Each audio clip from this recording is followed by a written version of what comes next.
십자가의 원수는 마귀가 아니라 자기 뜻을 끝까지 주장하는 자다.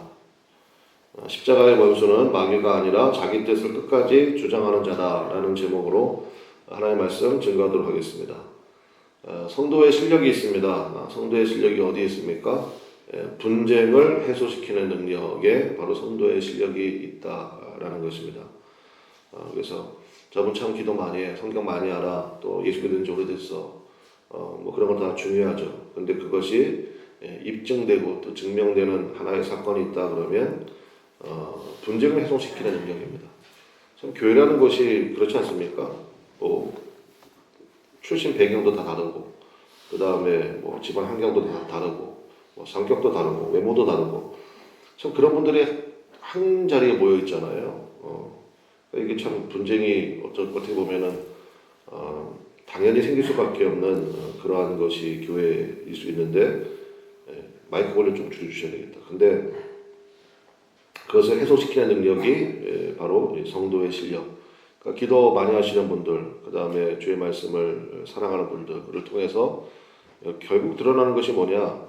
교회가 하나됨, 하나됨의 능력이 나타나는 것, 그것이 그 교회의 실력이고 또 성도의 실력이라는 것입니다. 그러니까 뭐 섭섭한 얘기 할 수도 있고, 그 다음에 또 그 사람은 그런 의도로 한 얘기가 아닌데 또 뭐 오해해서 들을 수도 있고, 뭐 이런 일들이 많이 있잖아요. 그러니까 이제 가급적 이제 말 조심해야죠. 해야 되는데 이제 뭐 아무리 조심한다 해도 뭐 받는 사람이 이렇게 받아들이면 방법이 없잖아요. 그때 이것을 어떻게 빨리빨리 풀어내는가, 그게 참 중요하고 또 그것이 바로 교회의 실력이라는 것입니다. 한 세 가지 정도 살펴보겠는데, 첫 번째는 저희가 우리 지혜가 있는 것 같아요. 뭐냐면 출처 없는 말은 전파하지 않는다라는 것입니다. 그래서 11절을 한번 보겠습니다. 11절에 보면 내 형제들아, 그 다음에 누굽니까? 글로에라고 나오죠. 글로에. 그러니까 고린도 교회에 아마 중직이었던 것 같습니다. 글로에 지편으로 너희에 대한 말이 내게 들리니. 그러니까 내가 너희들에 대해 들은 소식이 그러니까 굉장히 신뢰가 있는 그 이야기 아니냐. 그러니까 한마디로 뭐 여기저기서 이런저런 들잖아요. 그런 것도 참 구별할 줄 알아야 된다. 그래서 출처 없는 말, 또 뭐 출처를 밝히는 것, 이거 얘기했으면 근로에는 상당히 좀 난처했을까요? 뭐 그럴 수도 있겠죠. 근데 저는 오히려 이걸 밝힘으로 인해 가지고 정말 그 고린도 교회에 경각심을 더 주는 그러한 메시지가 되지 않았을까 이런 생각도 듭니다. 그래서 우리도 마찬가지예요. 그래서 뭐 누가 그러는데, 누가 그랬는데, 내가 어디서 들었는데, 어디서 들었는데, 그러니까 좀 출처를 정확하게 좀 파악하고 그 다음에 판단하는 것, 참 그것도 지혜다 이런 생각이 좀 듭니다. 그림, 이제 우리 교도 그림을 좀 그려놨잖아요. 근데 그 그림에 그거 아시죠? 낙관이 없는 그림은 가치가 없대요. 그림에 이제 마지막에 이렇게 낙관 같은 거 찍잖아요. 근데 그거 있고 없고, 예전에 무슨 TV 프로그램 보니까 아무래도 그 사람이 그린 것 같다는 거예요. 여러 가지 뭐 화풍이나 그 다음에 썼던 재료나 이런 거 봤을 때 그 사람이 그린 것 같다는 거예요. 미술 전문가들 와가지고 뭐 진품 명품 뭐 이런 거 있잖아요. 뭐 이렇게 판별을 하는데, 근데 결정적으로 낙관이 없는 거예요. 그래서 분명히 그 사람이 그린 것 같긴 한데 낙관이 없어서 거의 뭐 가격이 10분의 1 수준으로 떨어지더라고요. 그래서 뭐 도장 좀 받으시죠. 막 그런 얘기하고 막 그러더라고요. 그 제가 보면서 느꼈습니다. 아, 그렇구나. 그래서 참 이거 참 지혜인 것 같아요. 출처가 있는가 이런 거 판단하는 거, 신뢰할 만한 사람에게서 들은 말인가 이런 것도 굉장히 중요하죠. 두 번째, 결국 이제 고린도 교회 지금 첫 번째 문제가 이제 뭐 지적하고 또 얘기하는 거 아닙니까? 이제 분열의 문제가 있는데, 보니까 네 파로 나눠서 싸웠다고 그러죠. 네 파. 바울파, 아볼로파, 베드로파, 그리스도파. 한 교회 둘로 나눠서 싸워도 힘든데 네 개수로 나눠서 싸우니, 근데 그 싸우는 기준이 뭐냐? 누구한테 세례 받았느냐? 이걸로 싸운 거예요. 여러분 교만이 뭡니까? 내가 너보다 나. 이게 교만 아니에요? 근데 우리 십자가의 도는 그게 아니잖아요. 예수 믿는 사람의 도는 그게 아니지 않습니까? 그러니까 내가 너보다 나, 내가 너보다 뭐 못한 게 뭐 있어? 이렇게 되면 그때부터는 이제 교만의 영이 들어와가지고 교회가 갈라지기 시작하는 거죠. 제가 이제 말씀 주면서 곰곰이 생각해 봤어요. 바울파는 뭘 내세웠을까? 개척자잖아요. 개척자. 고린도 교회 개척한 사람이 바울이잖아요. 그러니까. 야, 원조야, 원조, 우리가. 아볼로는 뭘 내세웠을까요? 아볼로는 공부 되게 많이 한 사람이거든요. 그러니까 학문파, 머리가 있어야지.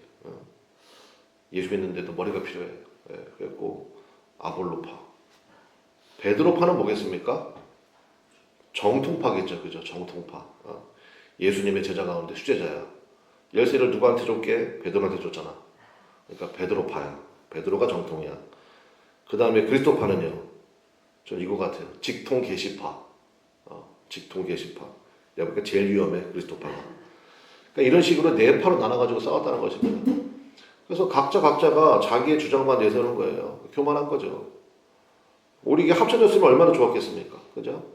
직통 계시파는 아볼로파를 좀 본받고, 아볼로파는 맨날 공부만 하지 말고 좀 직통 계시도 좀 받아보고, 그 다음에 베드로파는 정통을 내세우기 전에 이 교회에 처음에 참 피를 흘리고 눈물을 흘렸던 바울을 기억하고, 바울 같은 경우도 그래도 예수님의 수제자였던, 이렇게 서로를 위할 수도 있잖아요. 사실 그런 것 같아요. 교회 안에서 또 분열이 나면 조금만 관점을 다르게 하면 참 그 시너지 효과가 날 수 있고 그런 건데, 결국은 자기 것이 옳다고 주장하는 순간 그때부터 교회가 상처를 입고 이렇게 분열되게 된다라는 것입니다. 그래서 교회는 뭐 하는 것이냐? 두말할 필요 뭐 있나요? 예수님 따라서 십자가 지는 사람들이 모인 것, 이게 교회라는 거예요. 예수님 말씀하셨잖아요. 아무든지 나를 따라오려거든. 그 다음에 뭐예요? 자기를 부인하고 자기 뭐를 져요? 십자가 지라는 거예요. 그래서 우리 아까 찬송 불렀잖아요. 십자가. 내가 처음 볼 때 나의 마음속에 큰 고통 사라져. 그래서 십자가, 교회 갔더니 십자가가 보여야지. 교회 갔더니 바울이 보이고, 교회 갔더니 베드로가 보이고, 교회 갔더니 아볼로가 보이고, 이러면 이게 문제가 되는 거죠. 그래서 새벽기도 나오신 분들은 우리 교회 중직들 아니십니까? 기도하시는 분들이고, 그러니까 여러분들의 마음속에 이게 참 중요하다고요. 교회에 갔더니 예수님만 보여. 그러니까 우리도 마찬가지예요. 우리 교회 왔더니 어느 권사님이 보이고, 또 우리 갔더니 목사님만 보이고, 그것도 문제라는 것입니다. 예수님 보여야죠. 예수님 보이는 곳. 그래서 예수님도 말씀하셨잖아요. 너희는 세상의 빛과 소금 되라. 근데 여러분 그 빛과 소금 그런 얘기 많이 들어보셨죠? 그 당시에 빛이라는 것은 촛불일 거고 소금이야 똑같지만, 빛과 소금을 주님께서 말씀하신 이유는 뭐겠습니까? 결국은 자기 희생이 필수 전제 조건이라는 거예요. 그렇잖아요. 소금도 자기를 녹여야 되는 거죠. 초도 자기를 태우는 거잖아요. 그래서 자기 희생이 필수 전제 조건이 돼야 된다. 그래서 십자가 진다는 것은 저는 쉽게 얘기하면 그런 것 같아요. 내가 다 떠안겠습니다. 그게 십자가 지는 거 아닙니까? 그래서 십자가 진다는 것, 그게 교회라고요. 내가 다 떠안겠습니다. 약간 섭섭한 말 들었어. 그러면 그냥 그렇게 또 오해할 수도 있었구나. 그럼 그거 풀려고 애쓰지도 않고요. 말 그대로 오해라면서요. 그러면 언젠가 이해가 되겠죠. 그 오해가 또 다른 오해를 낳고 그렇잖아요. 그 설명하다가 또 이런 얘기 저런 얘기 또 괜히 덧붙여가지고 더 큰 분란을 일으키고. 그래서 십자가 진다는 건 그런 것 같아요. 내가 다 떠안겠습니다. 그럴 때 그 교회 안에 참 힘 있고 능력 있는 그러한 일들이 나타나기 시작한다라는 것입니다. 그래서 10절 보십시오. 십자가의 도가 나타나는 것을 한마디로 딱 얘기하는데, 10절 보시면 형제들아 내가 우리 주 예수 그리스도의 이름으로 너희를 권하노니 모두가 뭐를 해야 돼요? 같은 말. 너희 가운데 분쟁이 없이 무슨 마음? 같은 마음. 무슨 뜻? 같은 뜻. 이게 십자가의 도가 있는 교회예요. 그래서 같은 말을 하고요. 같은 마음을 품고요. 같은 뜻이 된다. 목사님 어떻게 이게 가능합니까? 왜 이게 가능할까요? 예수님은 몇 분이에요? 한 분이잖아요. 근데 예수님이 교회의 머리라면서. 그러면 같은 말이 당연히 나오는 거죠. 예수님이 한 분이신데 어떻게 말이 여러 개가 나오고 뜻이 어떻게 여러 개가 나오겠어요. 그래서 교회의 머리는 예수님이다. 그러니까 교회에서 뭐 어느 게 갔더니 뭐 거기는 뭐 장로들의 힘이 엄청 세더라고. 그래서 어느 장로님이 실세냐 뭐 이런 거 따지대. 네, 기가 막혀가지고 저분이 실세예요. 뭐 저분의 의견을 따라가야 돼요. 그래야 안전해요. 뭐 이런 얘기하고 그러더라고요. 그래가 뭐 거기서 아무 말도 안 했지만 참 알아볼 양이구나 뭐 이런 생각이 좀 들었습니다. 그래서 행여라도 우리 교회 뭐 예를 들어서 돈 많은 사람이 뭐 교회 왔다 칩시다. 돈 많은 거예요.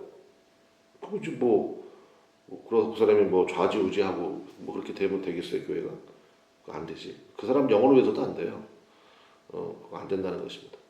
그다음에 뭐 기도 많이 해요. 기도 많이 해요. 감사해요. 근데 기도 많이 하는 게 기도 많이 하는 거지 뭐. 그거 가지고 뭐 위세를 떨 거예요? 뭐 할 거예요? 그거 안 된다는 것입니다. 그래서 무조건이에요, 무조건. 예수님이 머리가 되셨으니까 같은 말이 나와야 되고 같은 뜻이 돼야 되고 같은 마음이 되는 것.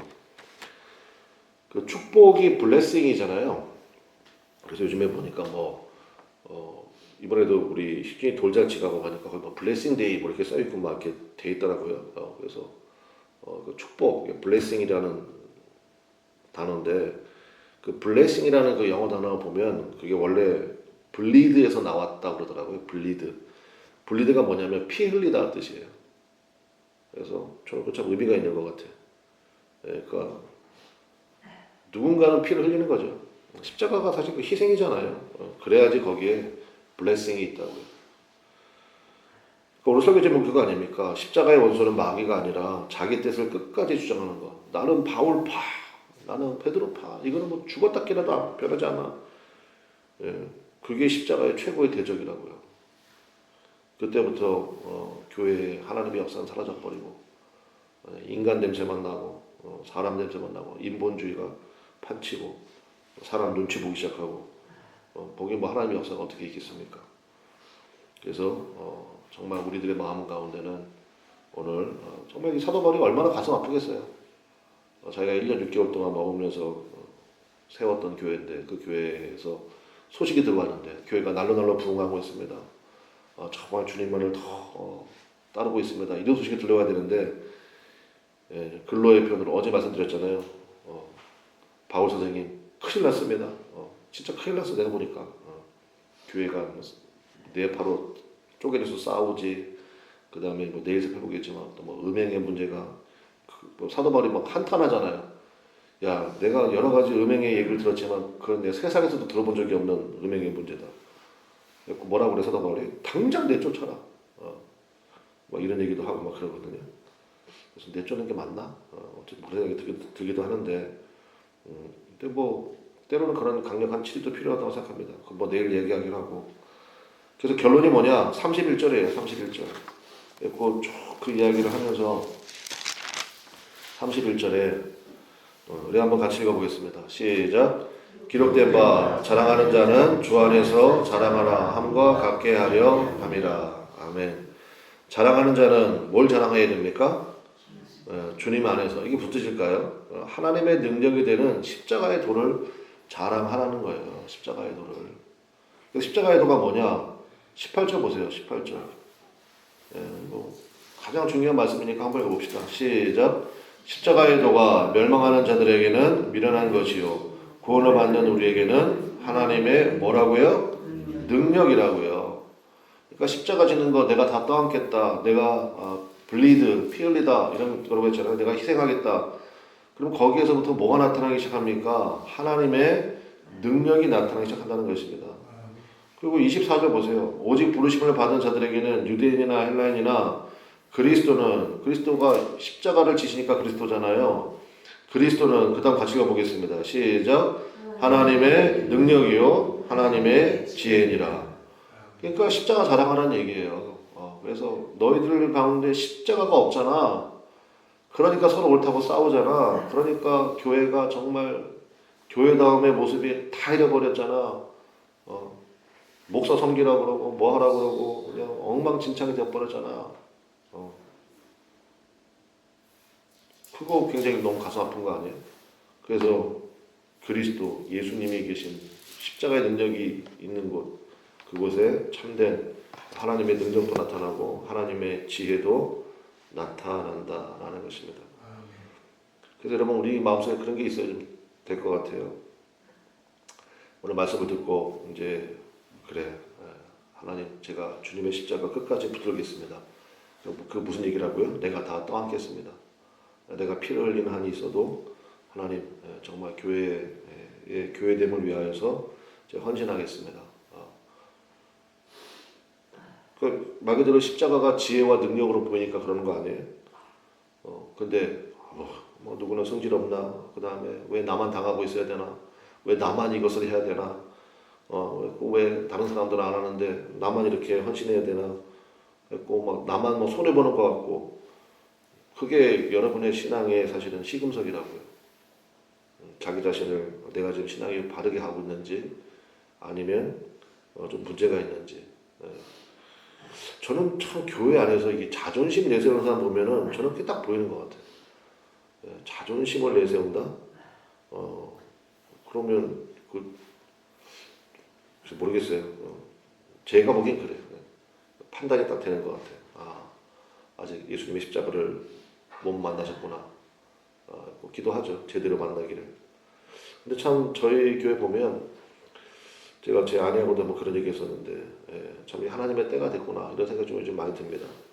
그래서 다들 정말 교회에 대한 엄청난 사랑이 있고 그 다음에 말씀의 은혜도 뭐 제가 뭐 설교를 뭐 최선을 다하기 위해서 준비를 하죠. 근데 은혜 받는 게 보여요. 은혜 받는 모습들이 보이고 그래서 기뻐하시고. 그럼 이때 우리가 이제 붙잡아야 될 게 뭡니까? 희생이에요. 십자가에 더 붙잡아야 된다고. 이럴 때일수록 더 주님의 십자가 붙잡고 행여라도 여러분 보기에 이제 목사가 조금 막 교만해진 것 같다. 그러면 여러분이 와가지고 제 손을 꼭 잡아줘야죠. 십자가 이러면서 십자가 딱 그러면서 그럼 제가 알아들을게요. 그래야 되는 거 아닙니까? 그래야지. 그래야 교회가 참 주님이 기뻐하시는 그러한 능력의 교회가 될 거 아닙니까? 그러한 믿음의 역사가 충만한 우리 교회 되시기를 주님의 이름으로 간절히 축원합니다. 그래서 여러분의 가정에서도 여러분 어디서 있든지 십자가가 하나님의 능력이고 하나님의 지혜입니다. 우리 기도하겠습니다. 뭐 다른 기도할 거 뭐 있나요? 십자가의 도로 번성하는 교회 되기 원합니다. 우리 그거 기도하면 좋겠어요. 그래서 주님의 역사심이 강력히 나타나는 교회 되게 해달라고. 그래서 오늘도 내 뜻 포기하고 듣는 기도 열심히 우리 하고요. 그 다음에 여러분이 서 있는 곳에 하나됨의 역사가 나타나게 하옵소서. 우리 같이 기도하면 좋겠고 다 같이 주여 한번 부르고 통성으로 간절히 기도하겠습니다. 주여 하나님 아버지 주님 은혜를 더하여 주셔서